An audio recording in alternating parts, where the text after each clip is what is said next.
Good morning, everyone. Welcome to our Wednesday meditation gathering. I'm so glad you're all here to share this time together. This week, we have Robert Perry, who will lead us in meditation, and then we have 20 minutes of silence. And after that, we'll open it up for sharing, and we end at 10:45. Over to you, Robert.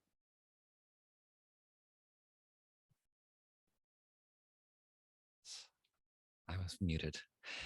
Thank you. It's great to be back with all of you. One of the things I really appreciate about your Wednesday mornings is that the course's focus on meditation is just one of the things that course students don't generally know about. So it's so nice that you all gather every Wednesday as course students to meditate. My favorite method of meditation in the course is what I call name of God meditation. And it's straight out of lesson 183. I call upon God's name and on my own. And one of the things that this meditation reminds me of is the importance, the central importance in meditation in the course, in something that, for want of a better word, I'm sure there is a better word actually, I call onlyness. And onlyness is the fact that successful meditation depends on your mind being only on the one thing, the focus of the meditation. So our minds, we want to be everywhere, right? We want to think about everything. We want to think about the day, any sort of pleasant, juicy thought that crosses our minds. We want to entertain. And yet, successful meditation depends on that onlyness, where we have only the one thing in our attention. And every single morning, I struggle with that in my meditations. This morning, I was meditating earlier, and I just could not get my mind to reflect that onlyness. And yet it remains the key thing. So what I want to do is share with you the instructions from the Name of God meditation in lesson 183. I'm going to share my screen now. Where are we here? I think that's it. Yeah, I think that's it. Yes. Okay. And then we're going to do this meditation. Okay. And I'll walk you through it in a very specific way that I like to use myself. So lesson 183 is I call upon God's name and on my own. And the instructions say this. This is paragraph 6 of that lesson. Practice but this today. Repeat God's name slowly, again and still again. So you keep repeating it. And he doesn't specify a name for God. So I always tell people you can choose your own name. But what I would encourage you to do is choose a name that's not so much an abstract principle, but a name by which you are addressing God as what I like to call a conscious agent, rather than just an abstract principle. Now, here's where you get the sense of onlyness. Become oblivious to every name but his. Hear nothing else. Let all your thoughts become anchored on this. No other words we use except at the beginning when we say today's idea but once. And then God's name becomes, and this, I love this sentence, our only thought, our only word, the only thing that occupies our minds, the only wish we have. And I've bolded those phrases because I want to use them in the actual meditation. The only sound with any meaning, the only name of everything that we desire to see, of everything that we would call our own. Do you see the onlyness? He says it both directly by using the word only, And indirectly by saying things like hear nothing else or become oblivious to every name but his. It's all this paragraph is all about that onlyness, isn't it? And what's interesting to me is for years I didn't understand how important that quality was. And as I started to understand it, what I realized was when I achieved that onlyness, even for a second in my meditations, they would instantly deepen or expand. So that quality in my mind is what made for a good meditation.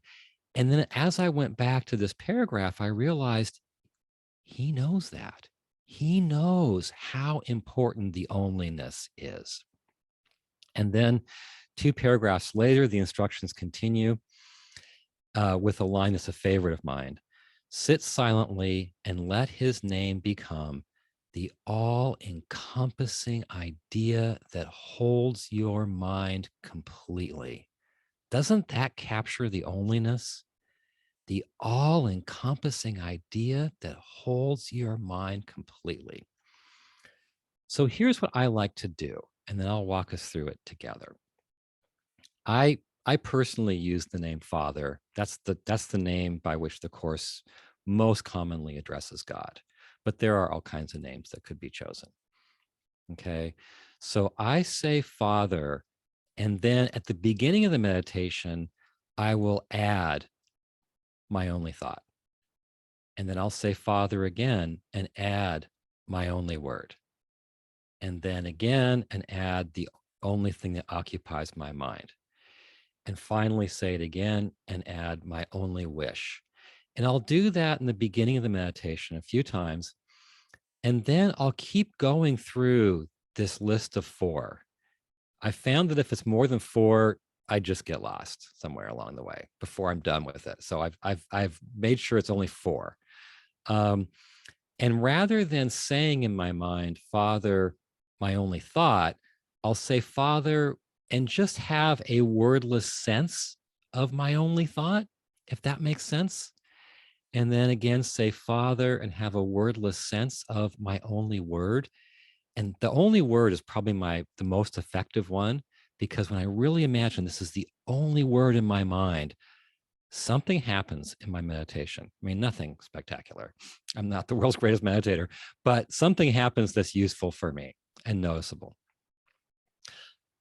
And then the reason I have this bolded is, I often don't even make it through these 4 before my mind wanders. Okay. And the onlyness requires that you can't allow mind wandering to continue. It will happen regularly. Of course, it will happen, but you can't let it just keep going. And so what I say is when I have a wandering thought, I say, Father, and then I repeat these words. I let my mind indulge in some extra words here because it does help. Father, the all-encompassing idea that holds my mind completely. And that draws me back to the onlyness. And then I continue with this list of 4. Okay. So whether or not that's all perfectly clear in your minds, I'm going to walk us all through it together. So the first part of meditation will be guided by me. And then I'll leave you in silence for the remainder of the 20 minutes. Okay. And I'll leave this up here in case you want to consult it. Obviously, we'll have our eyes closed, but if you need to just quickly, mentally grab something from here, I'll leave this up for us. Okay.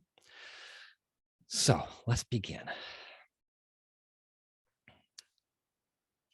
Please go ahead and get comfortable. Close your eyes.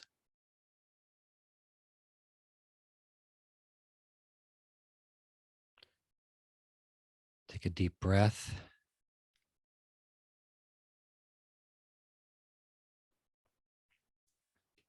Let all the tension out of your body.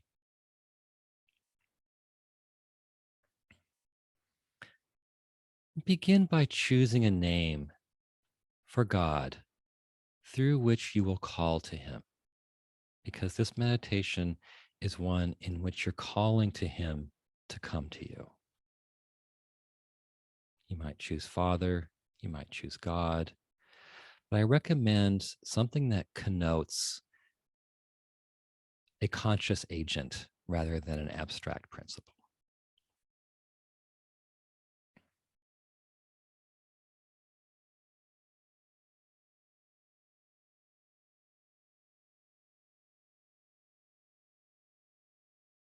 And then let's begin with the actual meditation. So repeat the name and add my only thought.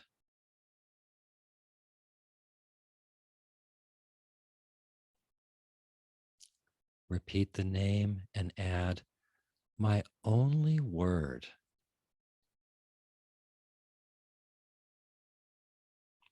And let his name be the only word in your mind.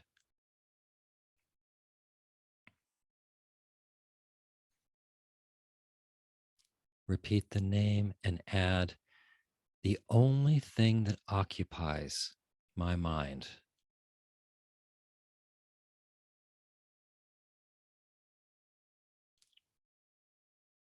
Repeat the name and add my only wish. The only thing I really want.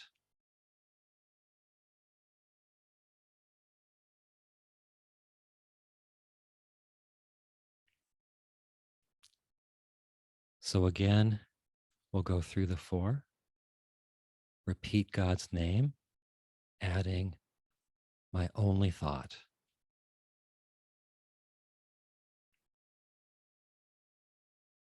Again, adding my only word.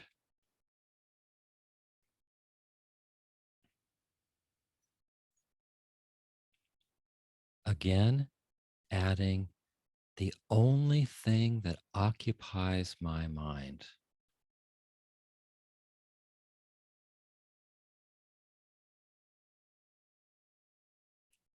Repeat God's name and add my only wish.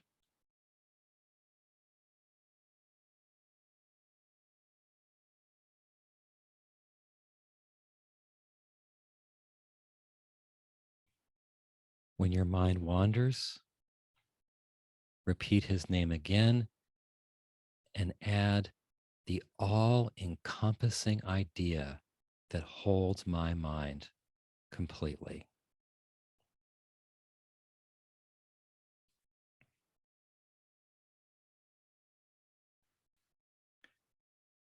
Now we'll go through the list of four once more with just a sense of the extra words, not actually saying them in our minds. So repeat God's name with a sense of my only thought.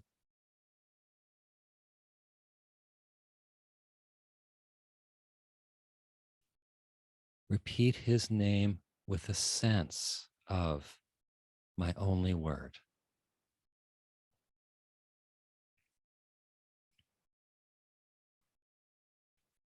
Repeat his name with a sense of the only thing that occupies my mind.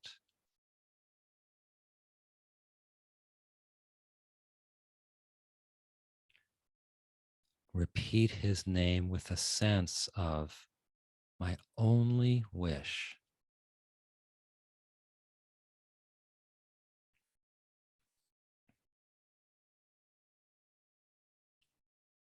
Let's continue in that vein, repeating his name with a sense of each of the four. And try to get through all four without your mind wandering. And then try to get through the next round of four without your mind wandering. But every single time it wanders, repeat and say this in your mind with me now. Repeat the name and add the all encompassing idea that holds my mind completely. And then continue going through the four. I'll leave you in silence now. to continue in this vein. If you forget the 4, they're on the screen in front of you. And Teresa will ring the bell at the end.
Open your eyes slowly, come back into the room.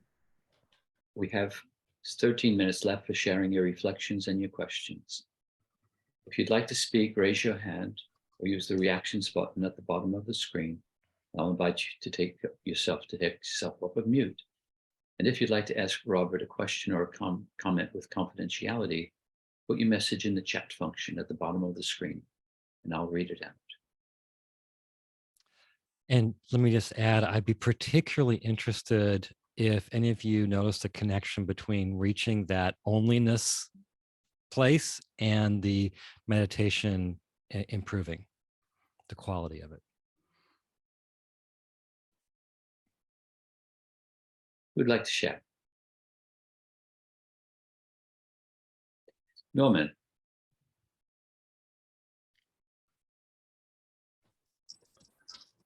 Yes, thank you very much, Robert.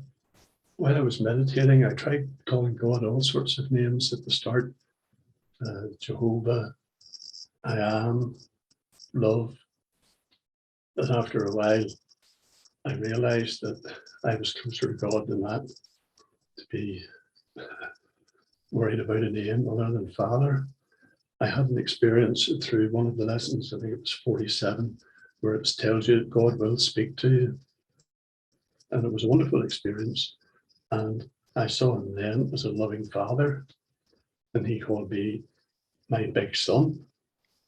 And I had a vision of the shoulder, which at first I thought was a cold shoulder, but when I had another look, it had a nice warm jumper on it. So from that, I gathered that I could go at any time and rest on his shoulder and enjoy his love. And so the meditation just turned into a son's love for his father and a father's love for his son.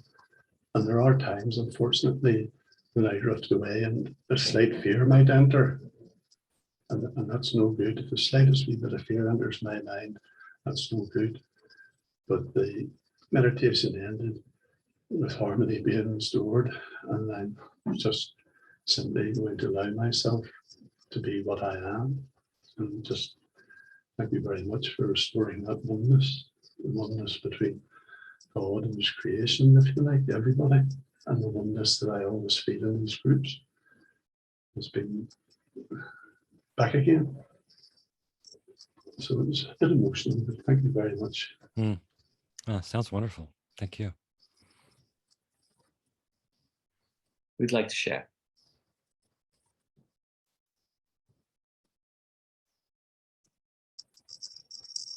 Catherine, take yourself off mute. Thank you, Robert. That was wonderful. I loved the introduction and the way you laid it out on the page, and I love the word loneliness. I don't. Oh, good. A better word. I've never mentioned that word, but it's just fun. Got the word I use in my head.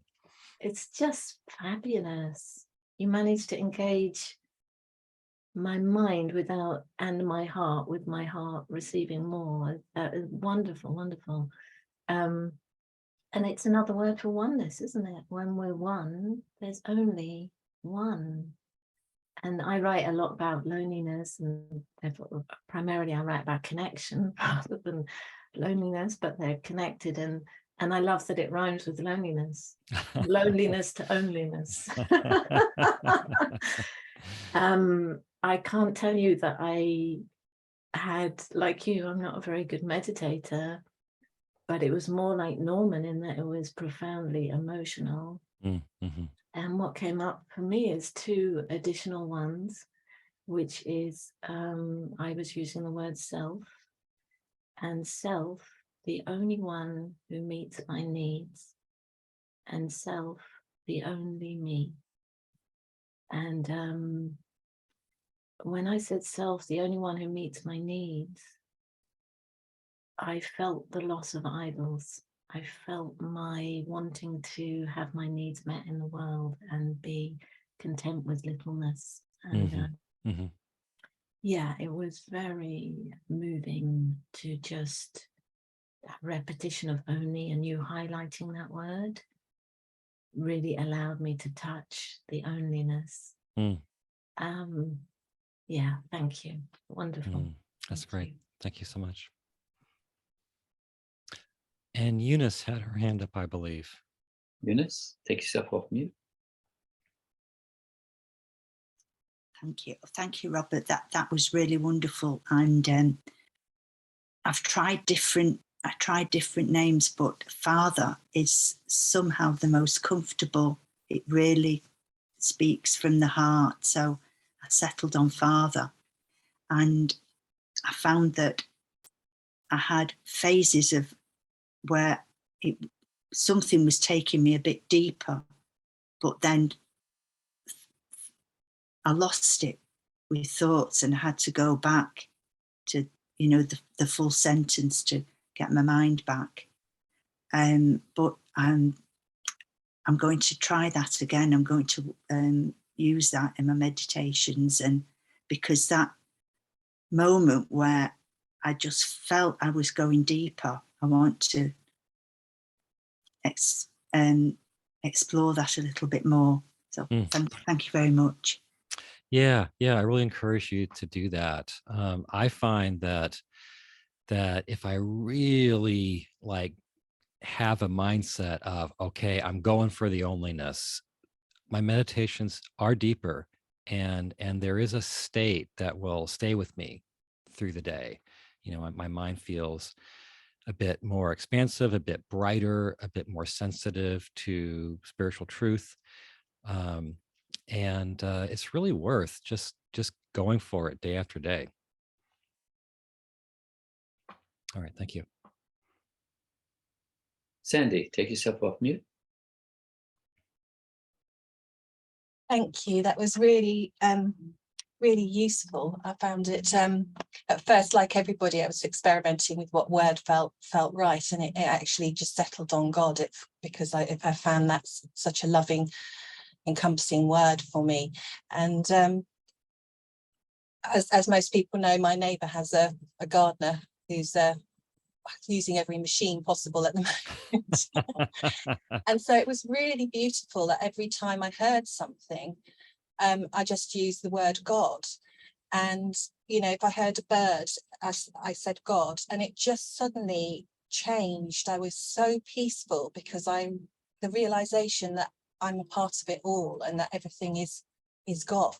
So anytime there was, I didn't even want to call it a distraction, because it wasn't, it was a call from God to me.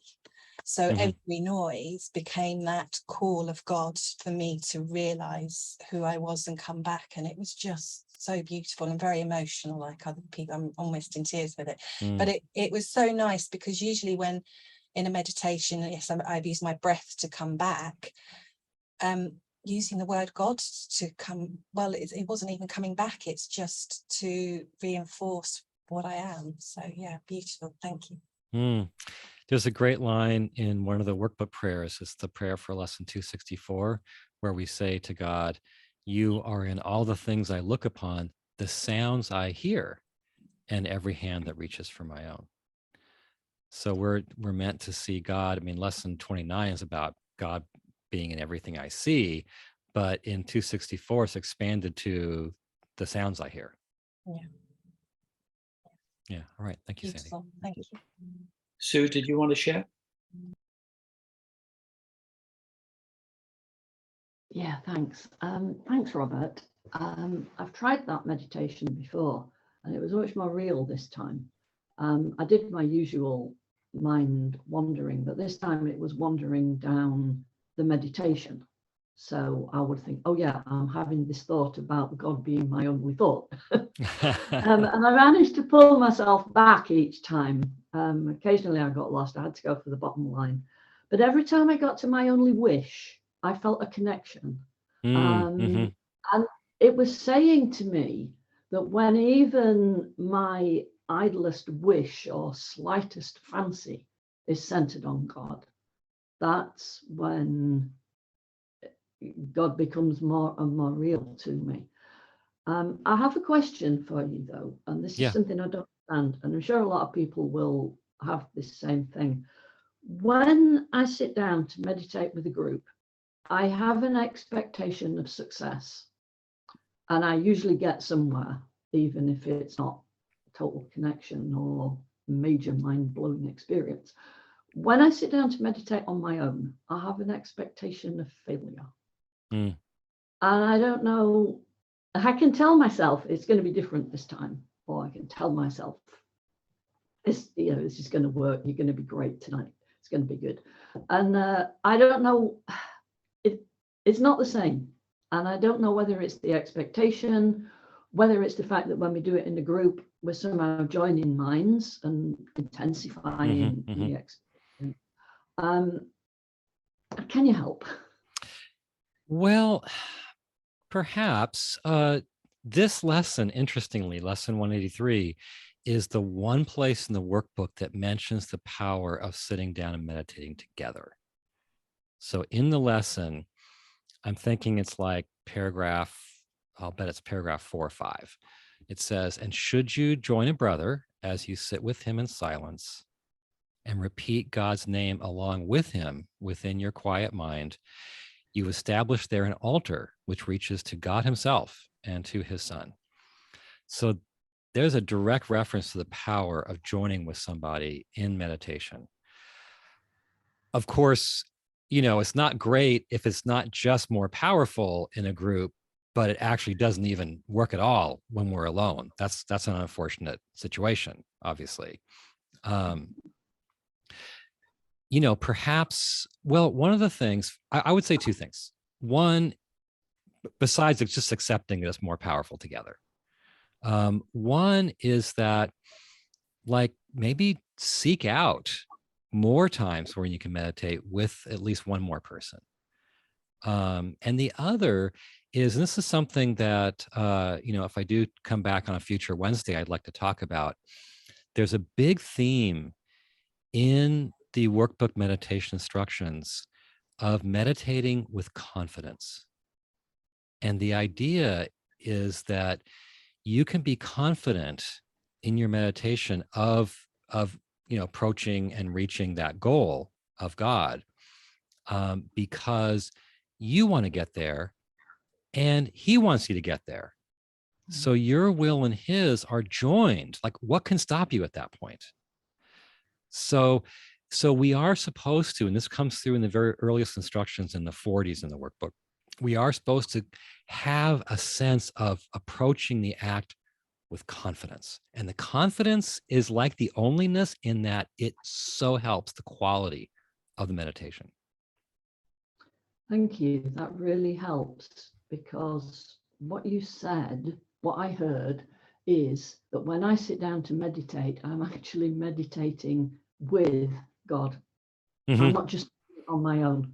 He wants me to reach him. He wants to reach me, which means we're doing it together. So I'm not doing it with a group of other people, but I'm doing it with God. And that's just an amazing thought.